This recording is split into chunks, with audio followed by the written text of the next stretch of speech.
আসসালামু আলাইকুম। আমরা তো পটলের খোসাগুলো সবাই ফেলে দিই। আজকে এই খোসা দিয়েই দারুণ একটা ভর্তা বানাবো। পটলের খোসাগুলোকে ভালোভাবে ধুয়ে তার মধ্যে একটা পেঁয়াজ কুচি, একটা কাঁচামরিচ আর অল্প একটু সরিষার তেল, অল্প কিছু চীনাবাদাম, স্বাদ মতো লবণ, তেল, একটু পানি দিয়ে ঢাকনা দিয়ে সিদ্ধ করে নেব। খোসাগুলো খুব ভালোভাবে সিদ্ধ হয়ে গেছে।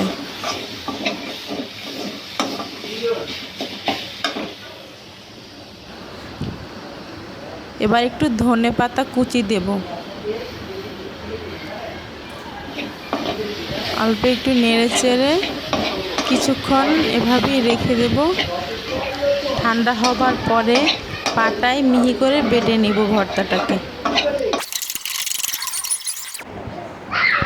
ভর্তাটা বাটা প্রায় শেষ, রেডি হয়ে গেল অসম্ভব মজার একটা ভর্তা।